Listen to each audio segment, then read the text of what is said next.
जग के मंगल की आरती, पापियों को पाप से है तारती। श्री भागवत भगवान की है आरती, पापियों को पाप से है तारती। ये शांति गीत पावन पुनीत, पापों को मिटाने वाला, हरि दर्श कराने वाला। ये शांति गीत पावन पुनीत, पापों को मिटाने वाला, नभ ज्योति जगाने वाला।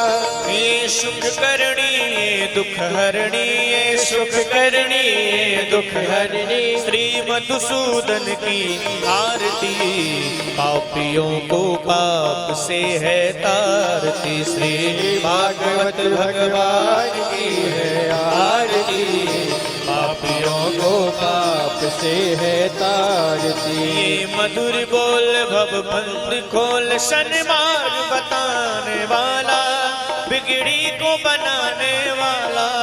ये मधुर बोल पद बंद खोल, सन्मार्ग बताने वाला, बिगड़ी को बनाने वाला। श्री राम यही घनश्याम यही, श्री राम यही घनश्याम यही, हरि नाम यही हरि धाम यही, हरि नाम यही हरि धाम यही। जग के मंगल की आरती, पापियों को पाप से है तारती। श्री भागवत भगवान की है आरती, पापियों को पाप से है तारती। पापियों को पाप से है तारती, पापियों को पाप से है तारती।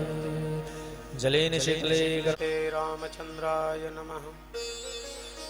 नमोस्तु रामाय लक्ष्मणाय देव्यै च तस्यै जनकात्मजायै। नमोस्तु रुद्रेन्द्रयमानिलेभ्यो, नमोस्तु चन्द्रार्कमरुद्गणेभ्यः। रामं रामानुजं सीतां, भरतं भरतानुजं, सुग्रीवं वायुसूनुं च प्रणमामि पुनः पुनः। अंजनानंदनं वीरं जानकी शोकनाशनं, कपीसमक्षहन्तारं वन्दे लंकाभयंकरम्।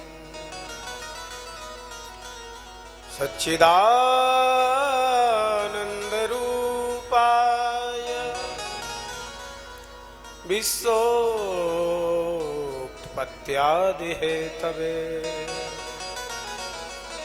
तापत्रयविनाशाय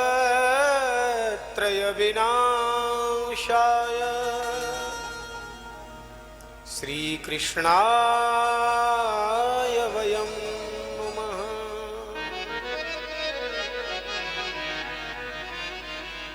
यं प्रव्रजन्तमनुपेतमपेतकृत्यं,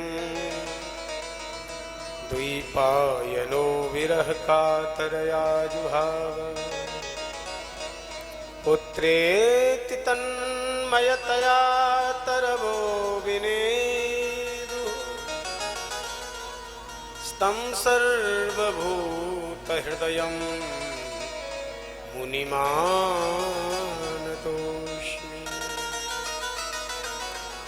प्रह्लाद नारद पराशर पुंडरीक, व्यासाम्बरीश सुख सौनक भीष्मदालभ्याम्। रुक्मांगदार्जुन वसिष्ठ विभीषणादि, एतानहं परम भागवतान् नमामि। वाञ्छाकल्पतरुभ्यश्च कृपा सिन्धुभ्यैव च, पतितानां पावनेभ्यो वैष्णवेभ्यो नमो नमः। भक्त भक्ति भगवंत गुरु चतुर्नाम बपुए, इनके पद वंदन किए नाशे विघ्न। बोलो वृंदावन बिहारी लाल की जय, श्री गिरिराज महाराज की जय, श्रीमद्भागवत महापुराण की जय, श्री वेदव्यास भगवान की जय, श्री सुखदेव जी महाराज की जय, श्री परीक्षित जी महाराज की जय, श्री सूत ऋषीन की जय, जगत गुरु श्रीमदाद्य रामानंदाचार्य भगवान की जय, सर्व संत वैष्णव भगवान की जय। जय जय श्री सीता, जय जय श्री राधे श्याम, हर हर हर महादेव। श्री राधे राधे गोविंद गोविंद राधे, श्री राधे राधे गोविंद गोविंद राधे, श्री राधे राधे गोविंद गोविंद राधे, श्री राधे राधे गोविंद गोविंद राधे। गोविंद राधे गोपाल राधे, गोविंद राधे गोपाल राधे, गोविंद राधे गोपाल राधे, गोविंद राधे गोपाल राधे। राधे राधे गोविंद गोविंद राधे, श्री राधे राधे गोविंद गोविंद राधे, राधे राधे गोविंद गोविंद राधे, श्री राधे राधे गोविंद गोविंद राधे, राधे राधे गोविंद गोविंद राधे, श्री राधे राधे गोविंद गोविंद राधे, राधे राधे गोविंद गोविंद राधे, राधे राधे गोविंद गोविंद राधे। हरिशरणम हरिशरणम हरिशरणम हरिशरणम हरिशरणम हरिशरणम हरिशरणम हरिशरणम हरिशरणम हरिशरणम।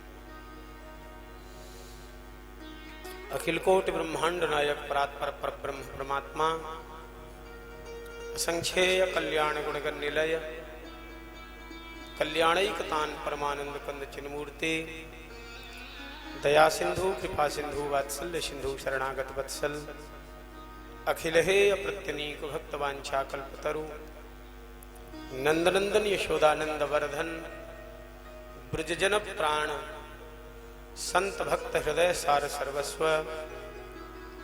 हृदयेश्वर सर्वेश्वर प्राणेश्वर प्राणवल्लभ भगवान श्री कृष्ण की अहेतुकी असीम अनुकंपा से भगवन नाम रूप लीला के परम रसिक श्रोता श्रेष्ठतम वक्ता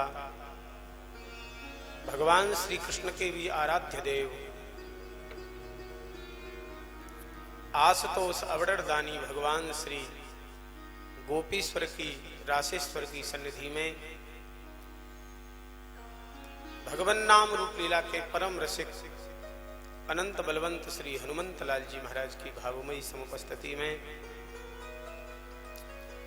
वृंदावन की दिव्य केलिक क्रीड़ा स्थली श्री धाम वृंदावन के यमुना पुलिन में स्थित इस धीर समीर में धीर समीर बिहारी बिहारिणी जी की विजय राघव भगवान की सन्निधि में शिवरात्रि के पावन अवसर पर 12 वर्ष में आने वाले इस वैष्णव महाकुंभ के पावन अवसर पर परम पूज्य प्रातस्मरणीय गौसंत सेवी श्री झिड़की बगिया वाले महाराज जी हमारे राजस्थान में अंधेरी बाग के पंचमुखी दरबार के युवराज श्री पुजारी जी महाराज समुपस्थित सभी वैष्णवों की उपस्थिति में वृंदावन में ही जन्मे अत्यंत धर्मनिष्ठ उदार, अपने माता पिता के बड़े स्नेही भक्त, मातृपितृ भक्त पंडित श्री दीनानाथ जी शर्मा, दीना बाबू, उनके अनुज योगेश भैया,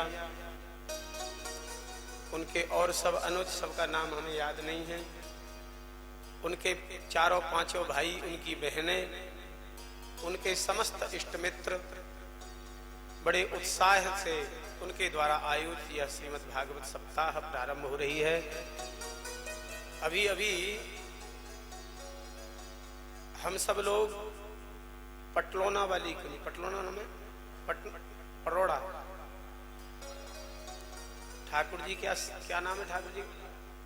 ठाकुर श्री किशोरी वल्लभलाल जी के चरणों से श्रीमद् भागवत की शोभा यात्रा लेकर के, कलश यात्रा लेकर के हम आए। पहले तो दास का मन था कि जाना ही न पड़े, क्योंकि हमारे पंडित जी ने तो बहुत बृहद यात्रा की व्यवस्था करी थी, लेकिन बृहद से फिर हमने ही निवेदन किया। बहुत बग्गियां की थी इन्होंने, बड़ी लंबी चौड़ी व्यवस्था थी। तो हमारा ऐसा मत है कि यहाँ श्री कृष्ण की चरण रज इस पूरे वृंदावन में विराजमान है, और यहाँ तो राधा रानी का ही वैभव होए और किसी का वैभव चलता ही नहीं है।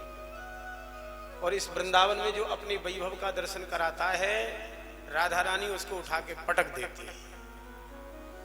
तो दास तो उठा के पटकने से बड़ा डरता है, इसीलिए यहाँ किसी का वैभव नहीं महाराज। हमने पंडित जी ने से निवेदन किया, पंडित जी यहाँ कोई बग्गी नहीं और कोई ताम झाम नहीं, सीधी भागवत की यात्रा करते हुए आएंगे, हम थोड़ी दूर आ जाएंगे।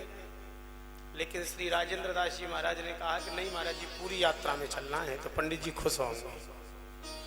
तो हमने कहा कि हमारे पंडित जी खुश होंगे, और जो ठाकुर जी के चरणों में विराजमान है हमारे ही नाम राशि पंडित प्रवर श्री मदन मोहन शर्मा जी, वह भी ठाकुर जी के चरणों में आज बहुत बहुत खुश हो रहे होंगे कि देखो हमारे पुत्रों की उदारता। अभी हमें ठाकुर जी के चरणों में गए कुछ दिन ही हुए हैं कि हमारे निमित्त इस कुंभ में दिव्य भव्य भागवत की कथा का आयोजन हो रहा है। ऐसे नहीं, श्री जी की कृपा से यह योग बना है और श्री जी ही इसको पूर्ण करेंगे। अच्छा, एक कहावत है कि प्रारंभ में ही कार्यक्रम की पूर्णता के संकेत प्रारंभ मिल जाते हैं। गर्मी तो रोज होने ही लग गई, यहाँ धूल भी खूब उड़ने लग गई है, लेकिन आज हमारे ठाकुर जी ने कहा कि आज गर्मी भी नहीं होगी, धूल भी नहीं होगी। लोग धूल बरसाते हैं, हम आज छोट-मोट बूंद बरसाते हुए ले चले। ऐसा चमत्कार ही मानो। अच्छा, काली काली घटाओं को देख के पहले तो लग रहा था भारी तेज बरसेगा क्या, भागवत जी से पहले भी नहीं बरसा। जैसे ही किशोरी रमन भगवान के चरणों से भागवत जी बाहर आई के बाद छुटपुट चालू किया, और धीर समीर जब तक आए तब तक बरसता रहा, बंद हो गया। देखो तो किशोरी रमन जी और धीर समीर बिहारी जी, इन दोनों की महती कृपा से ये आयोजन प्रारंभ हो रहा है।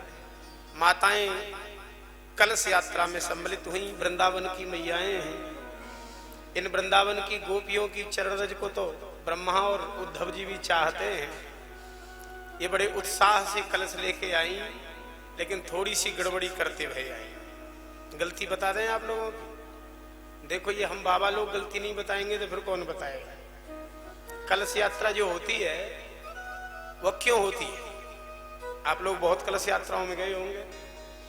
कलश यात्रा का मतलब होता है संपूर्ण ब्रह्मांड के तीर्थों का आवाहन कलश के भीतर किया जाता है। संपूर्ण तीर्थ, संपूर्ण वेद, संपूर्ण इतिहास उस कलश के भीतर जलमय रूप से रहते हैं। आयोजन में धार्मिक हमारा चित्त हो जाए, हमारा मन बुद्धि चित्त शुद्ध हो जाए, इसलिए कलश को मस्तक पर रखना चाहिए। यही बात है ना। लेकिन हमने देखा कि हमारी मुख्य जजमान तो बेचारी मस्तक पर ही कलश रख के लाई, लेकिन और जितनी मैया दिख रही थी वो ऐसे बगल में दबाई थी। अच्छा ऐसे बगल थोड़ी शुद्ध करनी है, शुद्ध तो करना है मन मस्तिष्क। खैर कोई बात नहीं है, ये गोपियों का तो कण कण शुद्ध है, ये ब्रज की गोपियां तो परम शुद्धा हैं। कलश यात्रा चल करके धीर समीर आई। एक भागवत जी कल पूरी हुई है और एक आज चालू हो रही है, ये ठाकुर की लीला ही है। भगवान की कृपा से कल के यजमान भी अभी मौजूद हैं, अभी संत सेवा होगी। ज्यादा समय न लेते हुए हम किंचित महात्मा का स्मरण कर लें। आज की कथा अभी हो रही है, कथा के आरती के बाद तत्काल प्रसाद सब लोग पाएंगे। कल की कथा हम लोग 4 बजे से रखेंगे, क्योंकि कल शाही यात्रा भी है, शाही स्नान है। शाम को 4 बजे से 7 बजे तक कथा रहेगी और 7 बजे के बाद रोज यही प्रसाद सबका होगा, सब श्रोताओं का। पेट खाली करके आओ और चकाचक होके जाओ। सुबह घरों में पाके नहीं, हल्का सा बाल भोग ही करना, पाके कोई मत आना। और वैसे भी कथा तो निराहार सुननी चाहिए, कथा के बाद ही पाने का नियम है। श्रीमद् भागवत साक्षात श्री कृष्ण रूप हैं। पद्म पुराणोक्त और स्कंद पुराणोक्त महात्म्यों की कथा कही गई है। स्कंद पुराण के महात्म्य में उद्धव जी महाराज के द्वारा भगवान की रानी पटरानियों को कथा सुनाई गई, जिससे कथा सुनते सुनते ही सबको प्रियतम श्री कृष्ण की शाश्वत प्राप्ति हो गई, सदा सदा के लिए मिलन हो गया। एक निवेदन करें आप सबको, जीवन में प्रियतम श्री कृष्ण की प्राप्ति ही हम सबका लक्ष्य होना चाहिए। संसार के सब कर्म बड़े सहज हैं, कठिन होते हुए भी सहज हैं, लेकिन इस जन्म में प्रियतम मिल जाए, श्री कृष्ण मिल जाए, यही जीवन की सार्थकता है। अच्छा, हम सबका जन्म क्यों हुआ है? बोलो ना भाई, खाओ सोने के लिए कि इनके लिए? थोड़ा तेज बोले। इनके लिए मिला ना, ठाकुर के लिए। तो यही जीवन की सार्थकता हो कि इसी जन्म में यही मिल जाए, और बाकी तो सब काम होने ही होने, वो तो होंगे। इनके लिए हमने क्या किया, ये भी विचार की जाती आवश्यकता है। घर बनाने के लिए नौकरी करते हैं लोग, व्यापार करते हैं, तब कोठी बन के तैयार होती है। ब्याह शादी करने के लिए पढ़ाई लिखाई नौकरी चाकरी भी जरूर होती है, कुछ न कुछ काम धंधा होता है तो ब्याह शादी होता है। और व्यक्ति का पढ़ा लिखा नहीं हो, काम धंधा नहीं हो तो कहाँ होता है, लोग ऐसे ही रह जाते हैं। तो हर काम के लिए कुछ न कुछ करना पड़ता है। तो इनकी प्राप्ति के लिए हमने क्या किया, इसको भी थोड़ा सा कभी कभी विचारना। और सबके लिए हमने सब कुछ किया, प्रियतम श्री कृष्ण की प्राप्ति के लिए क्या किया, इसको जरूर विचारना चाहिए और करना चाहिए। यहाँ आए हैं तो न रहो न निराश करो मन को, कुछ काम करो, कुछ काम करो, जग में रहकर कुछ नाम करो। यह जन्म हुआ किस अर्थ अहो, समझो इसमें कुछ व्यर्थ न हो। न रहो न निराश करो मन को, कुछ काम करो, कुछ काम करो। तो व्यर्थ न हो चला जाए ये मानव देह, इसकी सार्थकता प्रियतम की प्राप्ति में है। और प्रियतम श्री कृष्ण की प्राप्ति श्रीमद् भागवत के माध्यम से सहज होती है। यही स्कंद पुराणोक्त महात्म्य का सार है। पद्म पुराण के महात्म्य मंगलाचरण किया है। सच्चिदानंद रूपाय विश्वोत्पत्त्यादि हेतवे तापत्रय विनाशाय श्री कृष्णाय वयं नमः। भगवान को सत्स्वरूप, चित्स्वरूप, आनंद रूप, विश्व की उत्पत्ति, पालन और संहार के एकमात्र कारण बताया है। अच्छा, भगवान सतरूप है कि आप हम और सतरूप हैं? संसार सत है क्या? अगर संसार सत होता तो सदा एक जैसा ही रहता, लेकिन बदलते हैं कि नहीं लोग?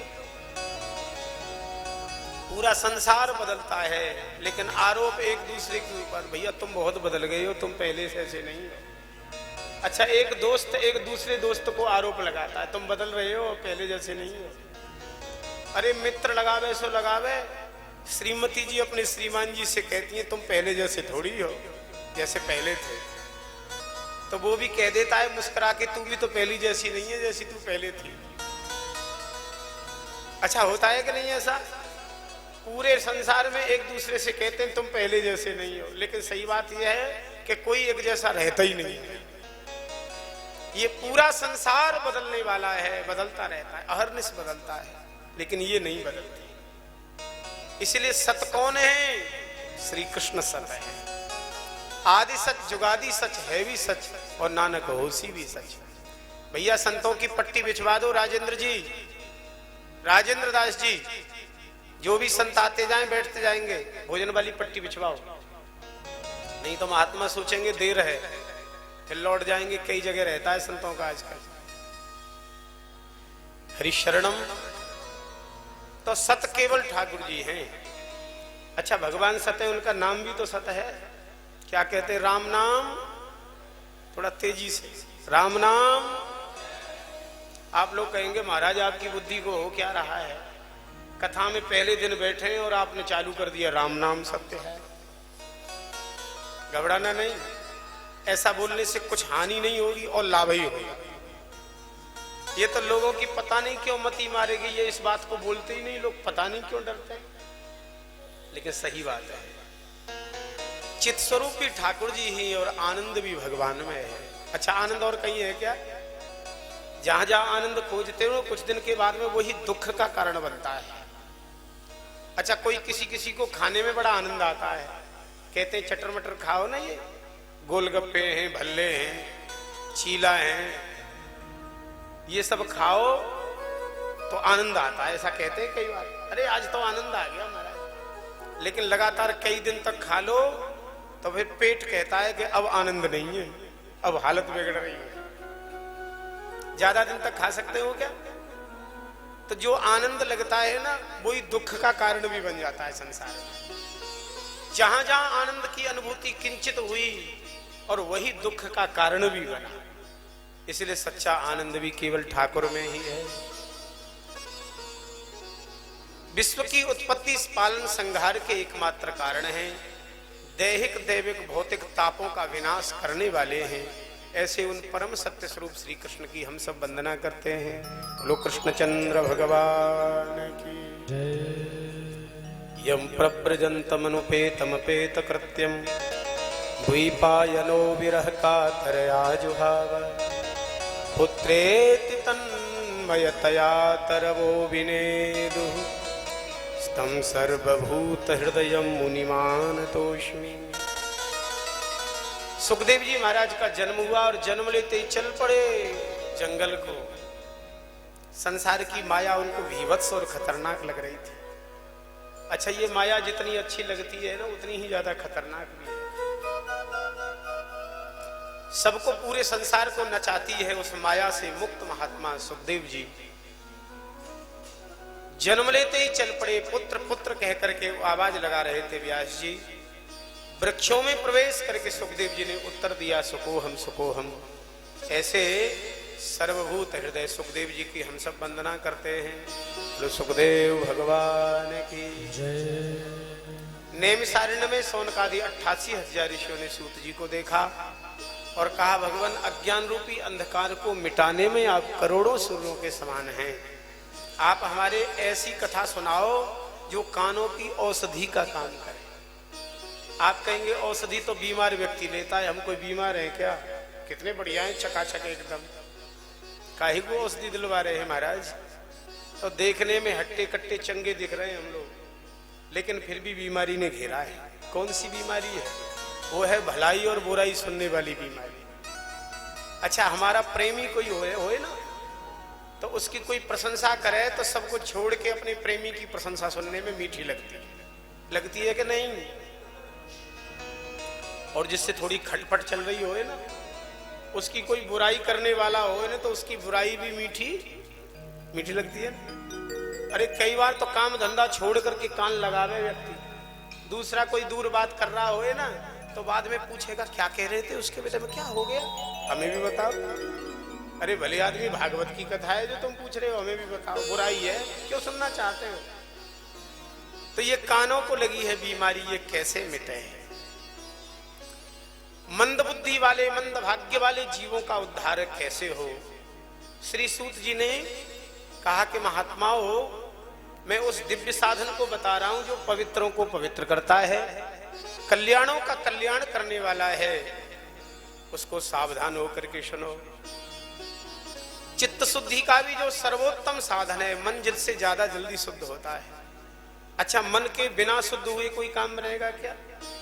क्योंकि निर्मल मन जन सो मोहि पावा, निर्मल मन जन सो मोहि पावा, निर्मल मन जन सो मोहि पावा, निर्मल मन जन सो मोहि पावा, मोहि कपट छल छिद्र न भावा, मोहि कपट छल छिद्र न भावा। निर्मल मन जिस क्षण होगा उसी दिन सब काम बन जाएंगे। ये भागवत जी चित्त को भी निर्मल बनाती है। इसी श्रीमद् भागवत को जब सुखदेव जी ने राजा परीक्षित को सुनाया तो सुखदेव जी के पास में देवराज इंद्र अमृत का घड़ा लेकर के आ गए। कथा दे दो, अमृत ले लो। भगवान सुखदेव जी ने कहा कि तुम कथा और अमृत की बराबरी कर रहे हो, इसलिए तुम अधिकारी ही नहीं हो। इंद्र को नहीं सुनाई। जैसे कोई मणि और कांच के टुकड़े की बराबरी नहीं कर सकता, वैसे ही भागवत की और अमृत की बराबरी नहीं हो सकती। माने इंद्र को जो कथा सुनने को नहीं मिली और वो हमको मिल रही है भगवान की कृपा से, भाग्यशाली है ना। सद्य मुक्ति हुई राजा परीक्षित की कथा सुनने से। भागवत जी सर्वोत्तम और सर्वोत्कृष्ट सिद्ध हो गई। इसी भागवत को प्राचीन काल में सनकादि ऋषियों ने नारद जी को सुनाया था। महाराज, दोनों का मिलन कहाँ हुआ? श्री सूत जी कहते हैं, एक बार बद्रीनाथ में सनकादि ऋषि विचरण कर रहे थे। उन्होंने उदासी में भरे हुए नारद जी को देखा। नारद जी से उदासी का जब कारण पूछा तो उन्होंने लंबा इतिहास सुनाया। मैंने पृथ्वी को उत्तम माना, ब्रह्मलोक से पृथ्वी पर आया, फिर तीर्थों में गया। मैंने देखा कि कलयुग और अधर्म, इन दोनों ने मिलजुल करके संपूर्ण वस्तुओं के सार को चौपट कर दिया है। सत्यम नास्ति, मैंने देखा कलयुग में सत्य बोलने में लोगों को बड़ा पता नहीं जोर पड़ता है क्या। फायदे के लिए भी सत्य नहीं बोले और भले ही नुकसान हो जाए, लेकिन झूठ बोलने में बड़ी रुचि है लोगों की। कोई प्रेमी पास में बैठा था, चल जाने लगा। प्रेमी ने पूछा कहाँ चले? बोले यहीं जा रहे हैं। यहीं कोई जगह का नाम है क्या? कब आओगे? बोले अभी आए 2 मिनट में। और कभी कभी तो 2 मिनट 2 घंटे से क्या 2 दिन से भी लंबी हो जाती है। इनकी 2 मिनट ही पूरी नहीं होती। तो झूठ बोलने में बड़ी रुचि बढ़ गई लोगों की। अच्छा, पहले तो फिर भी थोड़ी बहुत राहत थी, कभी कभी सच निकल भी जाए, लेकिन अब तो झूठ बोलने की मशीन आ गई सबके हाथ में। समझ गए कि नहीं आप लोग? ऐसा कोई नहीं दिख रहा होगा जिसके पास ना हो। अच्छा, पहले वो पीएनटी वाला चलता था ना, तो झूठ नहीं बोलता था व्यक्ति इतना, क्योंकि घर में होगा तभी उठाएगा उसको। और अब तो हाथ में है ना, कहीं व्यक्ति है और कहीं बता दो। भारी झूठ बुलवाता है ये मोबाइल फोन। तो झूठ बुलवाने की मशीन कहेंगे इसको हम तो। बुलवाता है कि नहीं? व्यक्ति को बुलाना है, प्रेमी को, किसी को, वो फोन लगाएंगे लोग। धैर्य बिल्कुल नहीं होता। कहाँ हो कहाँ हो? तो व्यक्ति चाहे भले ही पैंट में एक पैर गया हो उसका और दूसरा गया भी नहीं है अभी, लेकिन ये नहीं कहेगा कपड़ा पहन रहा हूं। वो कहेगा बस चल दिया, रास्ते में हूं। भैया अच्छा रास्ता है तुम्हारा जो एक पैंट में पैर डाल करके रास्ता होता है क्या? तो ये झूठ बुलवाने वाला है। तपस्या भी नहीं है, दया दान भी नहीं है। तांडव देखा मैंने कलिकाल का, तो भयभीत हो के भागा मैं। पुष्कर गया, प्रयाग गया, कहीं शांति नहीं मिली। वृंदावन आया। वृंदावन में एक चमत्कार देखा। एक सुंदरी बहुत सी सुंदरियों से घिरी थी। 2 वृद्ध की भांति 2 पुरुष उनके पास मूर्छित पड़े थे। मैं जा रहा था कि सुंदरी ने मुझे पुकारा, भोवो साधो क्षणम तिष्ठ। महाराज जी 1 मिनट रुको, 1 क्षण रुको। मेरी बात, मेरी प्रार्थना सुन लो। अच्छा, निवेदन करें, जब संसार में किसी के पास ज्यादा परेशानी बढ़ जाए ना, तो ये भगवान और साधु ही याद आते हैं, फिर और कोई याद नहीं आता। जब ज्यादा परेशानी बढ़ेगी तो राम जी, कन्हैया जी, बिहारी जी, आप आइयो, फिर सब देवता याद आते हैं। और कभी कभी संतों से जो जुड़े होते हैं उनको संत भी याद आते हैं। और ऐसा नहीं, इनको याद करे, संतों को याद करे तो संकट दूर भी होते हैं, इसमें कोई संदेह नहीं। क्योंकि हरि स्मृति सर्व विपद विमोक्षणम, श्री कृष्ण का स्मरण विपत्तियों का नाश करने वाला है, और ये संतों का भी स्मरण विपत्तियों का नाश करने वाला है। नारद जी ने पूछा देवी परिचय, तो उन्होंने कहा मेरा नाम भक्ति है। दक्षिण भारत में पैदा हुई, कहीं महाराष्ट्र में विस्तार हुआ, कहीं कहीं विस्तार, कहीं ह्रास, और गुजरात में जीर्ण हुई। दुखी हो कि वृंदावन में आई, कि वृंदावन आते ही तो मैं नवयुवती हो गई, लेकिन मेरे पुत्र ज्ञान वैराग्य दोनों मूर्छित पड़े हैं, इसलिए मेरा मन हो रहा है कि यहां से भी अब जाऊंगी। नारद जी ने कहा देवी भक्ति, वृंदावन की शोभा ही तो भक्ति से है, आप कहीं मत जाओ। मैं प्रतिज्ञा करता हूं तुम्हारे पुत्र ज्ञान और वैराग्य को स्वस्थ करूंगा। आकाशवाणी ने कहा सत्कर्म करो। नारद जी सत्कर्म की खोज में निकले, सनकादि भगवान मिल गए हैं और कहा जिस सत्कर्म की खोज में निकले हैं ना, वह सत्कर्म श्रीमद् भागवत है। कहां हो भगवान? बोले गंगा द्वार समीपे तू तटमानंद नामकम, गंगा द्वार में, गंगा के तट पे कथा हो। वैसे भी निवेदन करें, नदी तट की कथा विशेष मानी गई है। भागवत में गंगा द्वार लिखा है और यहाँ यमुना द्वार समीपे तू तटमानंद नामकम, ये भी आनंद तट ही है। धीर समीर अपने आप में एक अलग लीला स्त्री है ठाकुर जी की। पूरे वृंदावन की महिमा नहीं, पूरे ब्रज की महिमा भारी है। ब्रज में भी वृंदावन की महिमा विशेष है, और वृंदावन में भी भैया ये रास वाली जो स्थली है ना, बंसी बट और धीर समीर का, इसकी महिमा और सर्वोत्तम है।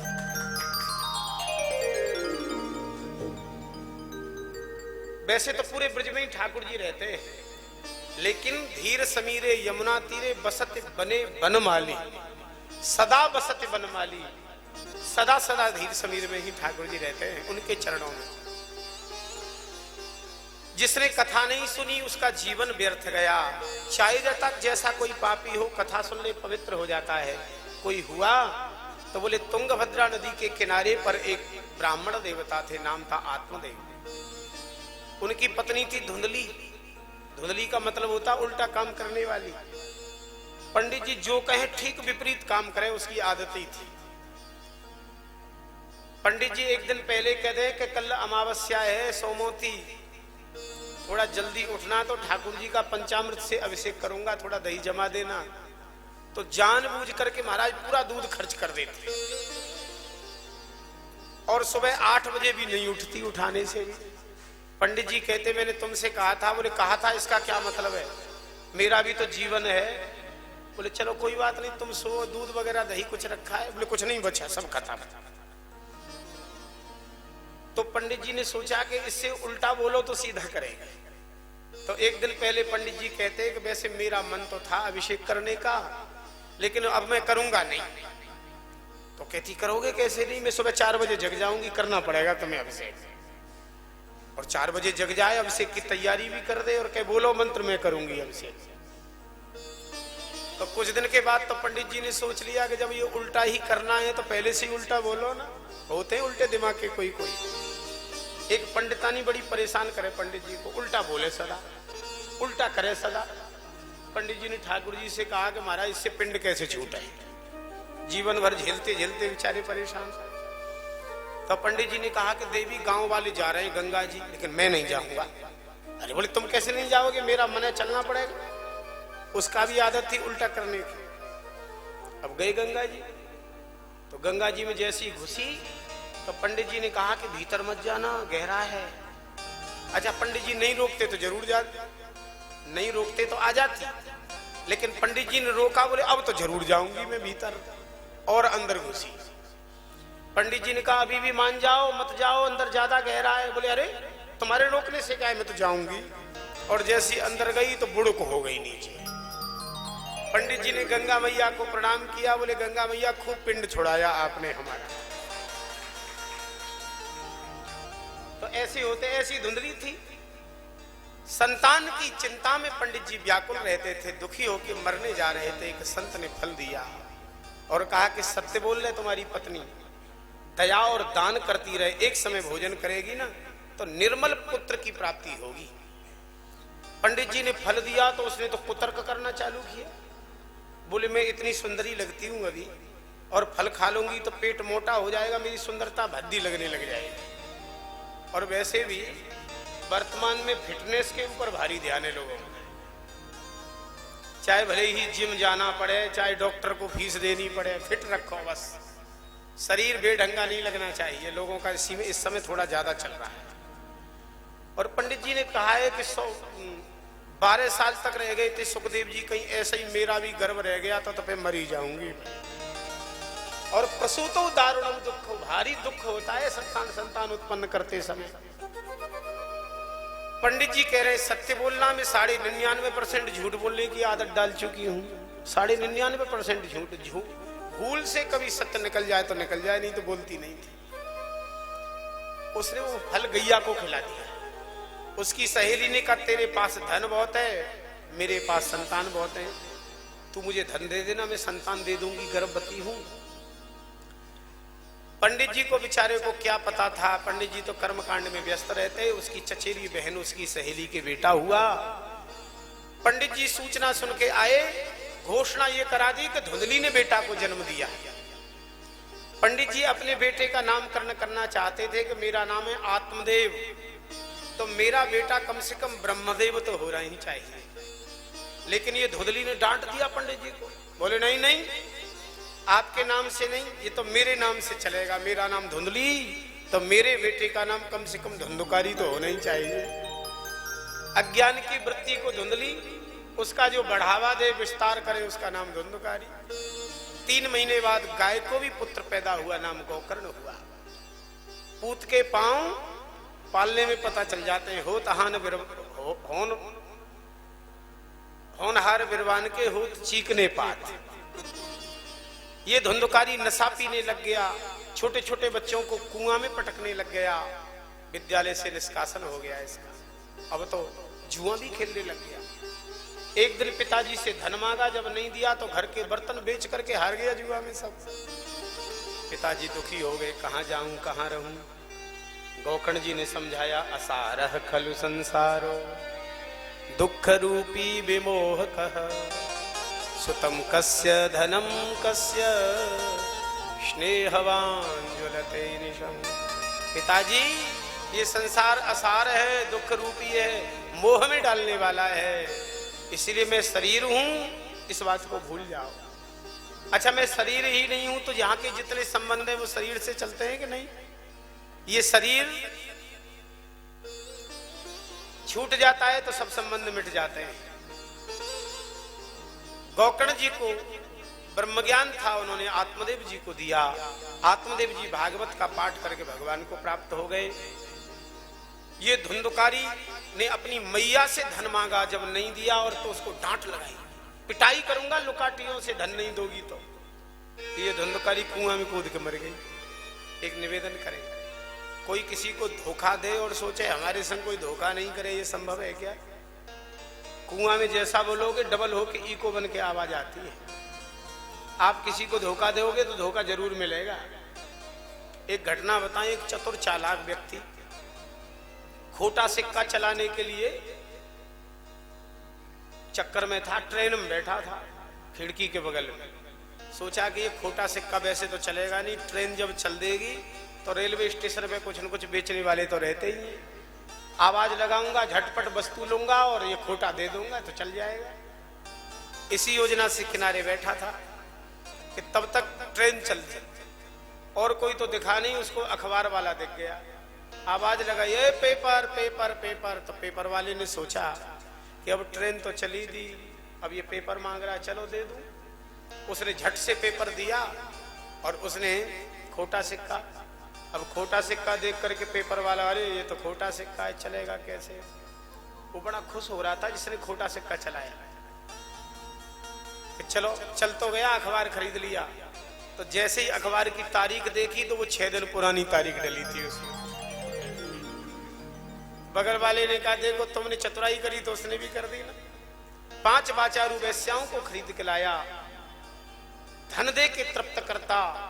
एक दिन उन्होंने धन के लोभ में आकर के इसको खटिया से जकड़ के बांधा, गला घोट के मारा, क्योंकि धन से ही प्रेम करती थी। फिर भी नहीं मरा तो लाल लाल अंगारे इसके मुख में ठूस ठूस के इसे मार डाला, प्रेत बन गया। गोकर्ण जी ने आकर के प्रेत रूप देखा, पिंडदान किया इसके नाम से, फिर भी कल्याण नहीं हुआ। तब दूसरी कथा हुई सूर्य भगवान के कहने पर। एक बांस की गांठ में आकर के बैठा, 7 दिन की कथा में 7 गांठें फट गईं। ये भगवान का पार्षद बन के भगवत धाम गया। गोकर्ण जी महाराज ने दूसरी कथा बांची, भगवान ने आलिंगन दिया, सब लोग भगवत धाम गए। इस चरित्र को जो कोई सुनता है उसके पितरों को विशेष प्रसन्नता होती है। भागवत सप्ताह की इच्छा हो तो सुंदर सा मुहूर्त देखें, फिर जितना एक कन्या के विवाह में धन खर्च होता है उतने धन का संग्रह करें, फिर वक्ता की खोज करें, विरक्त हो, ब्राह्मण हो, वेद शास्त्रों का जानकार हो, दृष्टांत देकर के समझाने में कुशल हो, निर्लोभी स्वभाव का हो। अच्छा ये बड़ा कठिन है कि वक्ता निर्लोभी मिल जाए, नहीं तो वक्ताओं में बड़ा लोभ होता है और ज्यादा बढ़ता है महाराज। एक वक्ता कथा सुनाते सब श्रोता रोते। एक श्रोता ने पूछा गुरुजी आप तो रोते ही नहीं हो प्रेम में, सब लोग रोते हैं। बोले बच्चा हम भी रोएंगे। आप कब रोओगे? बोले जिस दिन जब दक्षिणा कम मिलेगी तब रोएंगे। तो दक्षिणा कम मिलने पर रोने वाला वक्ता नहीं चाहिए, यथालाभ संतोष भगवान की कृपा से रहने वाला। श्रोता वक्ता दोनों को तमोगुणी वस्तुओं का सेवन नहीं करें। लहसुन प्याज 7 दिन तक छूमे ना, बैगन की सब्जी भी 7 दिन तक न यजमान खावे और न वक्ता जी खावे। संभव हो तो फलाहार करके कथा सुने, फलाहार करके संभव नहीं हो तो भोजन करके भी कथा सुनाई जा सकती है, लेकिन भोजन करें हिसाब से। इतना ज्यादा भोजन न कर लें कि वक्ता जी कथा बाँचे और श्रोता जी खर्राटे लें। एक पंडित जी कथा सुनावे आपको। एक मंडी के व्यापारी थे, किराने का काम था उनका। भागवत जी कराने का मन हुआ तो घर में एक तखत रख दिया और बुला लिया वक्ता जी। अच्छे संत थे, अच्छे वक्ता थे। अब घर में तो मीनू बन गए भैया, क्योंकि कथा जब होती है ना तो फिर मीनू तो बनता ही बनता है, आज ये आज ये आज ये। और जो मुख्य यजमान होता है ना, जेब उसी की खाली होती है, तो उसी के ऊपर लाड़ दुलार भी सबका होता है कि और खाओ और खाओ। तो इतना भोजन कराया, यजमान जी बेचारे कथा में आलस्य में भर गए और सो गए। अच्छा था क्या कि वो किराने का काम था उनका मंडी में 2-4 बिजार घूमते रहते थे। ऐसा होता है आज सांड घूमते, तो बिजार मुंह मारता उनकी बोरी में, दाल की बोरी में बाहर सजा के रख देते हैं दुकान के। तो एक डंडा रखते थे जिससे डंडा से उसको भगा देते। तो डंडा रखने की उनकी आदत थी। कथा में भी बैठे तो डंडा बगल में रख के बैठे, और ज्यादा भोजन कर लिया तो सो गए। सोए यहां तक भी चले, लेकिन वो स्वप्न देखने लग गए अपनी दुकान का कि मैं अपनी दुकान पर बैठा हूं और वही बिजार आया, सांड आया और उसने दाल की बोरी में मारा मुंह। तो पुरानी आदत तो थी ही उसको डंडा मार के भगाने की। तो डंडा हाथ में आया और जैसे ही चलाया तो व्यास जी की खोपड़ी में लगा। व्यास जी की खोपड़ी फटी। बोले यजमान ये क्या किया? बोले गुरुजी नाराज नहीं होना, भोजन ज्यादा हो गया, मैं तो अपनी दुकान पे बैठा था, मुझे क्या पता है कि आप आ जाओगे। व्यास जी ने कहा भले आदमी, मैं नहीं आया हूं, मैं तो यहीं बैठा हूं पहले से, तू ही चला गया था कहीं। तो अल्पाहार ले, कथा के बाद तृप्त होके भोजन करें, जो नींद अच्छी होए। कथा के पहले ही डट के भोजन हो जाएगा तो फिर कथा में मन नहीं लगेगा। 7 दिन तक कथा करावे, बाद में हवन करावे, भंडारा करें संतों का। यही भागवत सप्ताह की विधि है। जन्माद्यस्य यतोन्वयादि तरतश्चार्थे सुभिज्ञ स्वराट तेने ब्रह्म हृदय आदि कवये मुह्यन्ति यत् सूरयः तेजो वारि मृदाम यथा विनिमयो यत्र सर्गो मृषा धाम्ना स्वेन सदा निरस्तकुहकं सत्यम परम धीमहि। आज की कथा का विराम यही होता है। पूरी कथा कह रही महात्मा की। विज्ञ लोग कोई कह नहीं सकता कि अमुक प्रसंग छोड़ दिया आपने। अब कल से ठीक 4 बजे से हम लोग 7 बजे तक कथा कहेंगे। ठीक 7 बजे संतों की पंगत हुआ करेगी पहले, और फिर हम सब लोग। मुझे लगता है कि ये जितने श्रोताएं रोज आना तो इनका कठिन है, लेकिन पंडित जी बोल दो सबको, ये 12 वर्ष में कुंभ आ रहा है।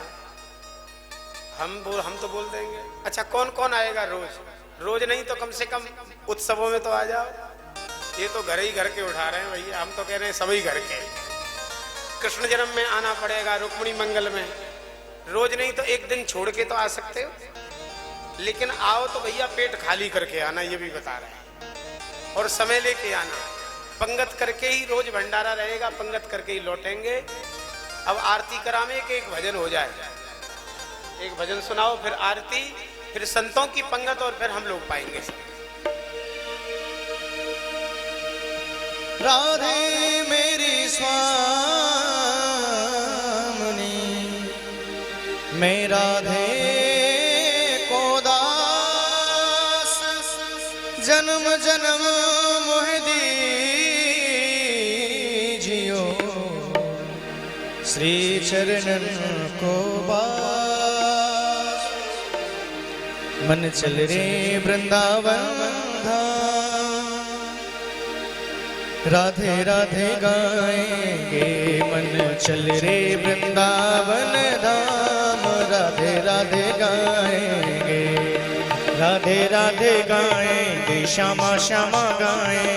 राधे राधे गाएंगे, श्यामा श्यामा गाएंगे, जहाँ मनवा पावत विश्राम। राधे राधे गाएंगे, मन चल रे वृंदावन धाम। राधे राधे गाएंगे।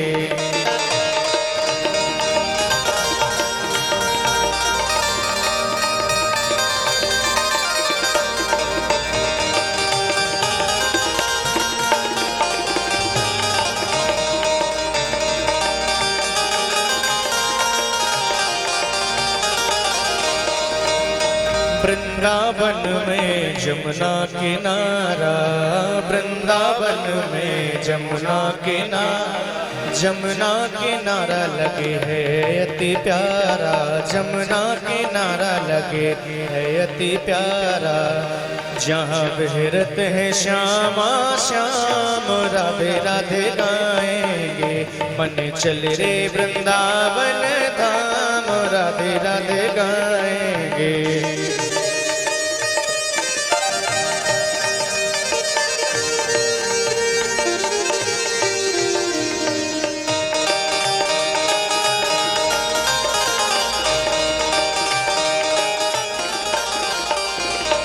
वृंदावन की पावन रज है, वृंदावन की पावन रज है। रज को तरसत शिव और अज है, रज को तरसत शिव और अज है। जहाँ मनवा पावत विश्राम। राधे राधे गाएंगे, मन चल रे वृंदावन धाम। राधे राधे गाएंगे, राधे राधे गाएंगे, श्यामा श्यामा गाएंगे। राधे राधे गाएंगे, श्यामा श्यामा गाएंगे, जहाँ मनवा पावत विश्राम। राधे राधे गाएंगे, मन चल रे वृंदावन धाम। राधे राधे गाएंगे। ताली बजाते हुए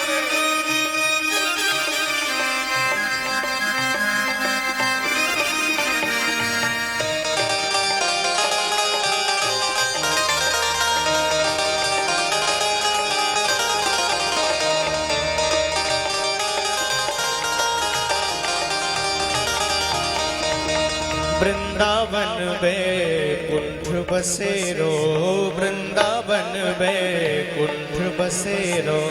पाप कटे गो क्षण में तेरो, पाप कटे गो क्षण में तेरो।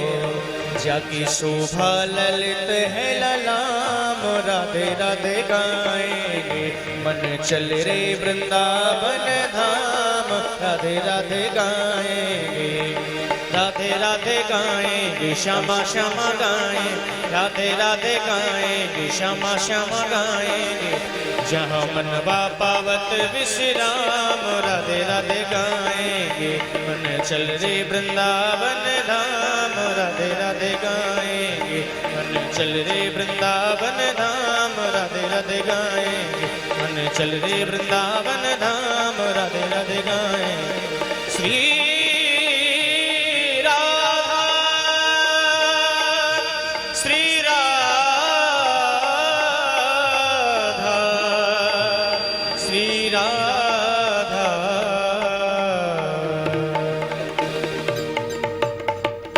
भागवत भगवान की है आरती, पापियों को पाप से है तारती, अमर ग्रंथ ये मुक्ति पंथ ये पंचम वेद निराला, अब ज्योति जगाने वाला है, अमर ग्रंथ ये मुक्ति पंथ ये पंचम वेद निराला, नव ज्योति जगाने वाला, श्री राम यही घनश्याम यही हरि नाम यही हरि धाम, यही जग के मंगल की आरती, पापियों को पाप से है तारती, श्री भागवत भगवान की है आरती, पापियों को पाप से है तारती। ये शांति गीत पावन पुनीत पापों को मिटाने वाला, हरि दर्श कराने वाला, ये सुख करणी दुख हरणी सुख करणी दुख हरणी, श्री मधुसूदन की आरती, पापियों को पाप से है तारती, श्री भागवत भगवान की है आरती, पापियों को पाप से है तारती। ये मधुर बोल भव बंद खोल सन्मार्ग बताने वाला, बिगड़ी को बनाने वाला, मधुर बोल भव बंद खोल सन्मार्ग बताने वाला, बिगड़ी को बनाने वाला, श्री राम यही घनश्याम यही हरि नाम यही हरि धाम, यही जग के मंगल की आरती, पापियों को पाप से है तारती, श्री भागवत भगवान की है आरती, पापियों को पाप से है तारती, पापियों को पाप से है तारती। जलेन शीतलीकरणं पुष्पैः श्री राम।